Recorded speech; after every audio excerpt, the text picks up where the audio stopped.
No, but it's crazy because you guys went through all these eras of music. Some of it was microwavable, but like, and then the HS87 wave hit. Yeah. Hit Boy becomes the biggest producer in the world. Yeah. That was what shit. 2011 is when Watch the Throne came out. Yeah. So that's like 2012. And then 2012 is when he got the deal. Mm-hmm. By that time, you would already, I'm assuming, move on from the production deal originally. Yeah, but like, so around like, just to give like a quick little boom, like after we like, let's say like 2010, you know what I'm saying? We were fucking 2-3 songs into the deal. Niggas wasn't really trying to give us no money.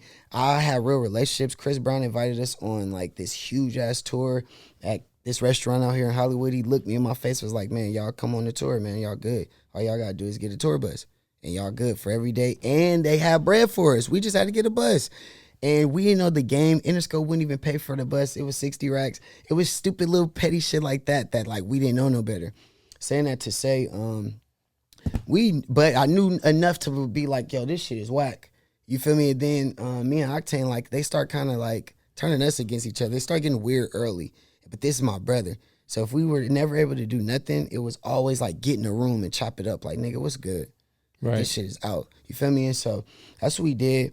I let niggas know, like, yo, I'm up out of here. Like, I ain't fucking with this production deal shit, none of this shit no more. We had the option at the time of Interscope. Everybody had left, you know, that signed us, all this shit. So we had the option to stay or go. We left, moved back to the hood with the little bit of bread I had. I moved back literally to the hood too. Like, I was around the corner from the block, like, and I had a little bread, so like in the hood we was stars. Everywhere we go, we the niggas though. So it's popping. Make a long story short, I started producing it, and we did a song called "Throw It Back" and a song called "Clap It Up" that both did 1 million views and shit on YouTube and shit. And went up for us. You feel me? As kids, so this is no Hit Boy, no Interscope, no nothing. Niggas in Rialto, me producing it, my niggas doing our thing, and that start like making even just like the Hit Boy, just motherfucker like our bros and shit, even respect niggas like shit what we was doing a lot more even. So I started getting around Hit Boy more outside of this shit before he even was doing his deal. We been knowing Hit, you feel me? Right. So when he first got his deal, you know, he called me. Like, I mean, when Jimmy Iovine when he offered him the deal, he called me. I remember I was in the Bay. And he called me and he was like, yo, I'm about to do this shit, whoop, whoop. Come move with a nigga. I went and moved with him and where he had a little apartment in like North Hollywood. When I tell you this nigga Hit Boy done smacked the baddest bitches in the game, I'm not even finna air net. Just know, this man didn't crack the goats of these, like all the. So he fucked Rihanna. I don't know about that. Listen, I was just playing, but that nigga's the GOAT. I'm just saying that because I remember being in his little apartment. When we had our mansion, shit was different. But when I was in his apartment, like I was sleeping on his couch, so I'm waking up to the girls walking out, like, oh shit, like damn, that's. So it was a wild little time, but that's my brother. That's why I could talk that shit. Shout out to Hit Boy. No, Hit Boy he was hitting for sure. Yeah, he'd have gone on so many levels, but hey, well, we gonna get to. I want to get to the House of Hit too, but all right. So he hit y'all. HS87 to me was something that was dope. It was like y'all Kent Money. I forget the girl's name. Beat Mac the Queen. Shout out to Beat Mac the Queen. Beat Care, G Rye, fucking Hedge Banger. What the fuck is this? K Roosevelt. K Roosevelt. Yeah, come on, man. K Roosevelt's still going crazy. Yo, he's fire. But like, what do you think? What do you think went wrong with HS87, or why do you think it didn't work out like I thought it was going to? Obviously, I thought it was gonna be crazy. Man, listen, HS87 was like the biggest shit ever, which we didn't even realize till after, when people be telling us how we were when we walked in rooms and like the perception, which we didn't know, you know what I mean?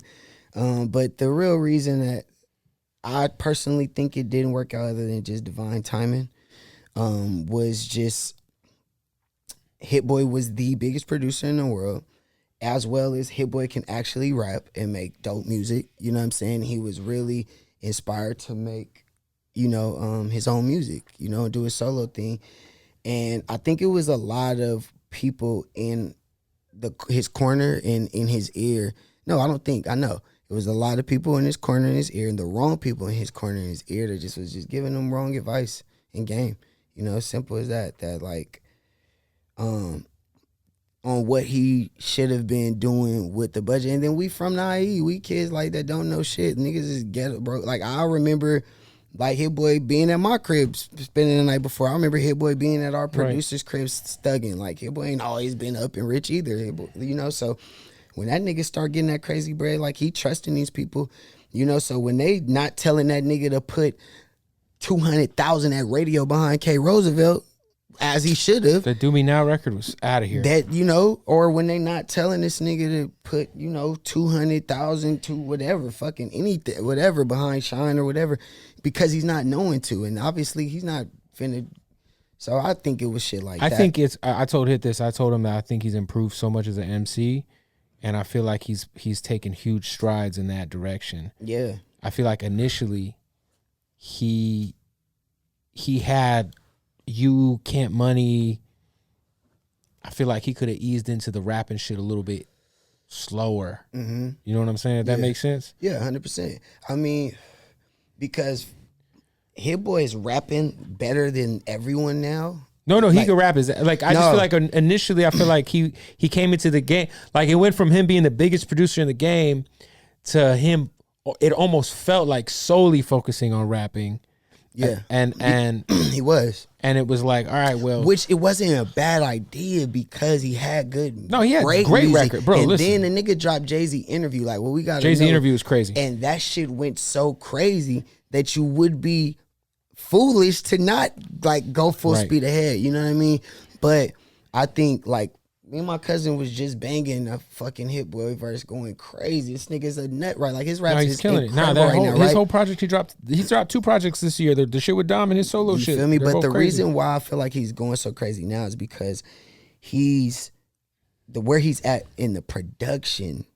I feel like low key, when you get to the point where you're like as big as he was, and then it almost feels like he's got a chip on his shoulder again, because I feel like people stop mentioning him in those conversations that he should always be mentioned in. Yeah. And I think it was because he was so focused on HS87, right? And that whole era of his career that it took away from Hit Boy the producer. So now I feel like he's been on his shit for like, dude. And I'm gonna tell you, bro, real not just this year, by the way. No, listen, every year Hit Boy got at least 10 placements. No, he's always killing it. But the thing is too, like at that time specifically, we were really on some shit too where we was like, yo, we finna challenge the game. The beat sounded wild. Like, granted, now niggas beats and shit sound like what we was doing. Bro, I remember I was at y'all's crib in Encino, or where was it at? Tarzana. I was over there, bro, and you guys played me Grinding My Whole Life. Yeah. And I was blown away.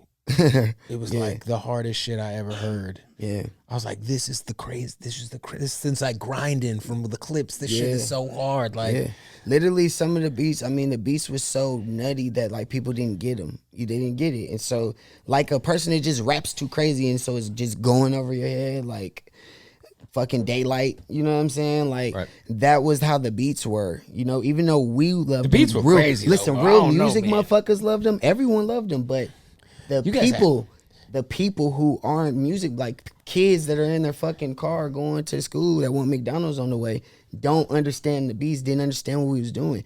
That's why everything that man is touching now is translating. He gets it. He got the rules. He cracked the code. Yeah, you guys. Do you think later on, like looking back, people have kind of caught on to it? You know, like a movie will come out and then like later on it's like a cult classic. Yeah, but it didn't do nothing but make the people who did catch it like only go in, like embrace Hit Boy more, or embrace us more. That really did fuck with us. Right. Embrace. Like the people who are catching it late, they just coming and fucking with us now. And